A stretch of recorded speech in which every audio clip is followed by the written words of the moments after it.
Jadi si perempuan nggak tahu diri itu ngadu sama kamu. Iya. Cukup, Misa. Tampar nih. Saya Hendra, karyawannya Pak Nathan. Saya ditugaskan untuk menjemput Bu Hana hari ini. Assalamualaikum warahmatullahi wabarakatuh. Adegan saat ini terjadi pertikaian tegang antara Misa melawan Tian di suasana malam hari. Tentu hal itu dipicu karena Hana yang menjadi permasalahannya. Tian membela Hana dengan segenap jiwa dan raga. Sebaliknya, Misa berusaha untuk menyakiti dengan segala cara yang digunakan.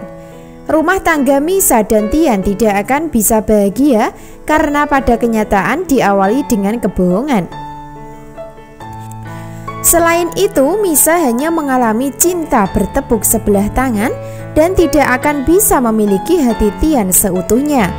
Maka dari situlah awal kejadian pertemuan Tian dan Misa nampak terjadi pertengkaran yang tidak ada ujungnya dalam rumah tangga yang dijalani. Secara bersamaan nanti ketika Tian terus membela Hana, maka Misa semakin sakit hati dan benci. Bahkan akan menjalankan kejahatan sesuai dengan rencana papanya. Termasuk salah satu cara yang digunakan adalah berusaha menculik Hana untuk disingkirkan atau dilenyapkan. Dengan begitu, Misa berharap dirinya bisa memiliki Tian seutuhnya tanpa hambatan. Nyaris saja Tian nekat menampar muka Misa karena saking marahnya atas tindakan yang dilakukan. Akan tetapi, Misa masih mencoba melawan dengan dalih sebagai istri sah. Bahkan mempersilahkan Tian menampar mukanya dengan penuh percaya diri. Dari sini Misa memang sudah tidak tahu malu sebagai istri di atas kertas, namun berusaha memaksakan kehendak. Yang diharapkan kebahagiaan bersama Tian yang sudah dicintai, namun ujungnya malah penderitaan yang akan didapat sebagai karma. Hal itu karena peran Vano masih menjadi ancaman buat dirinya membongkar masa lalu hubungan mereka. Adegan berikutnya tiba-tiba saja Hana keluar rumah sendiri. Namun dirinya disamperin seseorang yang tidak dikenal sebelumnya. Namun orang tersebut mengaku sebagai orang suruhan Nathan, sehingga Hana tidak menaruh curiga sedikit pun dan ikut dalam mobil begitu saja. Tanpa sadar kalau orang tersebut orang suruhan Misa dan papanya untuk menculik dan menyingkirkan. Di saat Hana sudah berhasil diculik, di saat itu pula Nathan datang ke rumah Hana untuk menjemput. Hingga pada akhirnya Ira baru sadar kalau orang yang menjemput Hana adalah penjahat yang ingin menculik. Hal itu karena ketika Ira mencoba menghubungi lewat telepon, ternyata tidak ada jawaban dari Hana.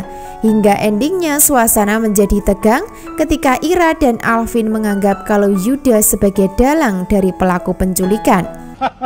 Mana mungkin Tian menculik anak kamu, sementara anak kamu bisa mengobrol cinta pada banyak laki-laki.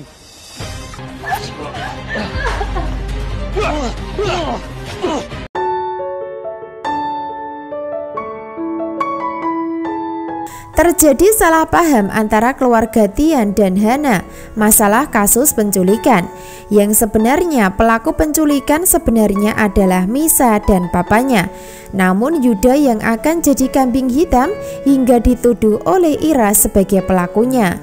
Yang awalnya dendam masa lalu belum selesai, namun ditambah dengan salah paham yang terjadi di antara mereka. Sebaliknya, Ira menampar muka Yuda di depan keluarganya sendiri. Sementara itu, Misa dan papanya nampak tersenyum senang ketika melihat kejadian tersebut. Jadi sudah pasti Misa dan papanya adalah penjahat sesungguhnya yang mengambil kesempatan dalam kesempitan masalah keluarga Tian dan Hana. Sehingga suatu saat nanti mereka akan menerima karma atas kejahatan mereka sendiri, yaitu kehilangan Tian sekaligus kehilangan kepercayaan dari Yuda. Adegan berikutnya, keberadaan Hana sudah berhasil ditemukan Nathan untuk diselamatkan. Akan tetapi Nathan mendapatkan halangan dari penculik hingga dipukul sampai tak berdaya. Itu artinya Nathan gagal menyelamatkan Hana karena kalah dalam pertarungan. Secara bersamaan nanti Tian juga akan mendapatkan kabar tentang Hana dalam bahaya, hingga Tian akan berusaha membantu untuk menyelamatkannya. Nah, dari situlah kemungkinan besar justru Tian yang berhasil menyelamatkan Hana, sehingga rencana Misa dan papanya gagal. Ujungnya kejahatan mereka berdua malah membuat Tian dan Hana makin lengket dan baper satu sama lainnya. Itu artinya kejahatan Misa justru menjadi senjata makan tuan di alur cerita malam ini. Hana nampak ketakutan dan panik di dalam ruangan penyekapan, namun akan merasa lega ketika Tian hadir membantu dan menyelamatkannya. Jodoh memang tidak kemana.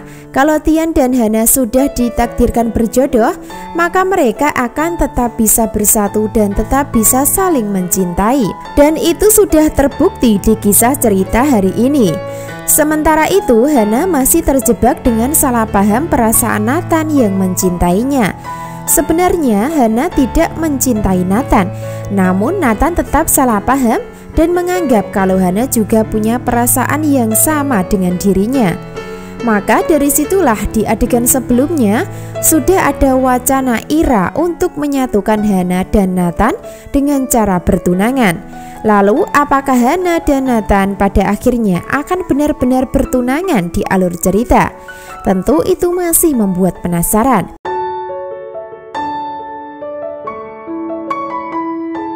Episode selanjutnya, pertunangan Nathan dan Hana memang akan terjadi.